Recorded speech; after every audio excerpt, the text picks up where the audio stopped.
Bismillahirrahmanirrahim.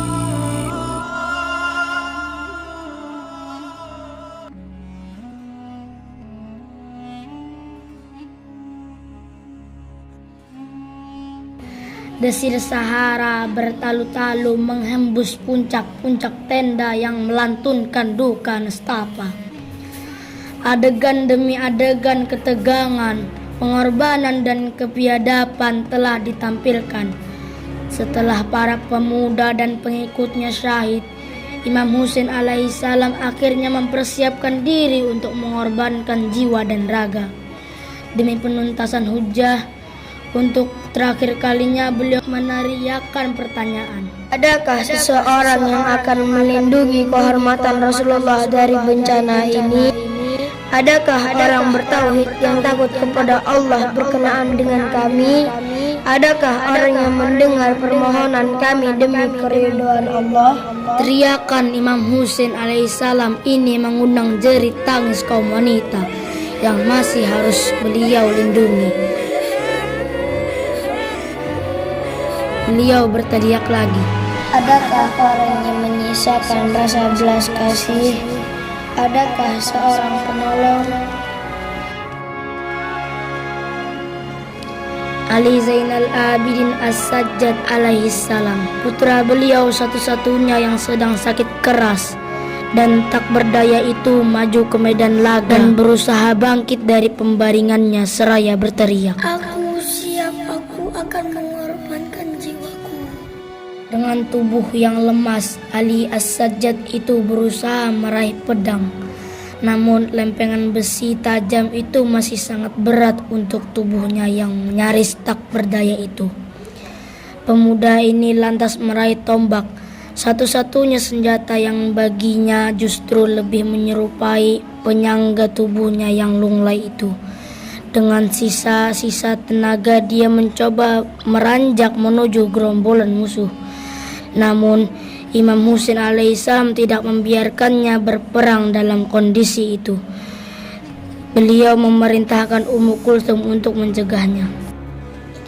Kembalilah ke tenda, keadaanmu belum memungkinkan untuk kau maju. Biarkan aku yang akan menolongnya.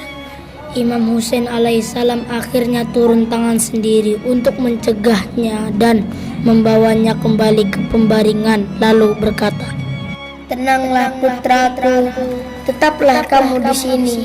Biarkan aku sendiri yang akan menghadapi pedang. Putraku, kamu harus kembali ke kampung halaman di Madinah.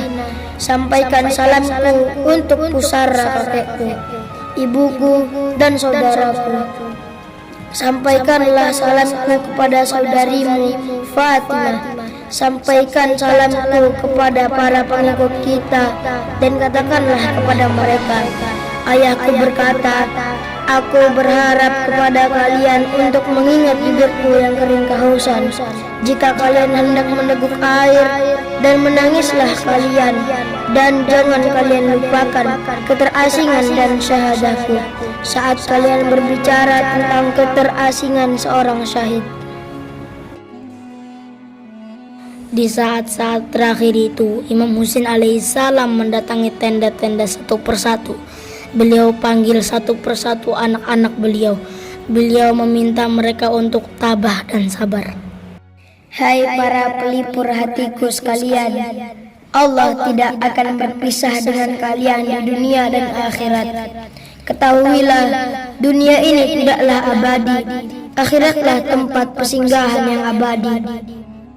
Pusaka-pusaka para nabi, wasi dan kitab suci aku serahkan kepadamu Salamah, dan semuanya akan diserahkan kepadamu sepulang dari Karbala.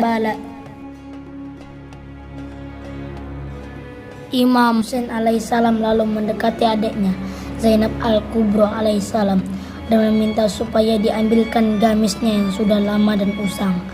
Dengan wajahnya yang dipenuhi sketsa penderita dan duka cita itu, Hazrat Zainab mencarikannya, kemudian menyerahkannya kepada Imam. Beliau mengenakannya, setelah sebagian beliau sobek kemudian diikat kuat-kuat sebagai tali dan mengikat gamis itu dengan tubuhnya agar tidak mudah lepas atau dibuka oleh orang lain. Gerakan sang imam diiringi oleh ratapan dan tangisan anggota kerabat yang ada di sekitarnya. Seiring dengan jeritan tangis bayi Nuh al-Asghar, putra beliau yang masih berusia 6 bulan. Bayi itu menjerit menahan dahaga setelah semakin lama tidak mendapatkan tetesan air susu dari ibunya yang juga sudah lama tercekik kehausan. Tak tega mendengar tangisan itu, imam meminta putranya yang masih bayi itu supaya diberikan kepada beliau. Beliau meraih bayi itu lalu menciumnya sambil berucap, "Alangkah celakanya kaum ini sejak mereka dimusuhi oleh kakekmu." Bayi bernama Ali Asghar itu beliau bawa ke depan barisan pasukan musuh dan memperlihatkannya kepada mereka untuk menguji adakah mereka masih menyisakan jiwa dan perasaan mereka sebagai manusia. Beliau berucap kepada Allah, "Ya Allah, hanya inilah yang tertinggal dariku dan jiwa-jiwa rela aku korbankan di jalan-Mu. Hai para pengikut keluarga Abu Sufyan, jika kalian menganggapku sebagai pendosa, lantas dosa apakah yang diperbuat oleh bayi ini sehingga setetes air pun tidak kalian berikan untuknya yang sedang mengerang kehausan? Sungguh biadab, tak seorang pun di antara manusia durjana itu yang tersentuh oleh kata-kata beliau. Yang terjadi justru keganasan yang tak mengenal sama sekali rasa kasih sayang dan norma insaniah. Seorang berhati serigala bernama Harmalah bin Kahil al-Asadi diam-diam mencantumkan pangkal anak panahnya di tali busur lalu menarik kuat-kuat.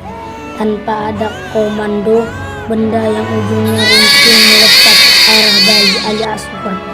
Sepecahan detik kemudian bayi malang itu menggelempar di atas telapak tangan Imam Husain alaihissalam yang tak menduga akan mendapat serangan sesadis itu sehingga tak sempat berkelit atau melindunginya dengan cara apapun.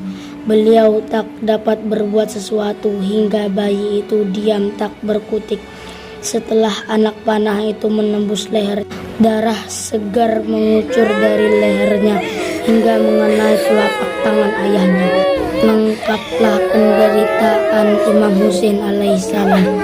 Dengan hati yang tersayat-sayat, beliau melangkah kembali ke arah perkemahan. Beliau menggali lubang kecil untuk tempat persemayaman jasad suci Ali Asghar. Dari langit beliau mendengar suara bergema, "Biarkanlah dia gugur, wahai Husain. Sesungguhnya di surga sudah menanti orang yang akan menyusuinya."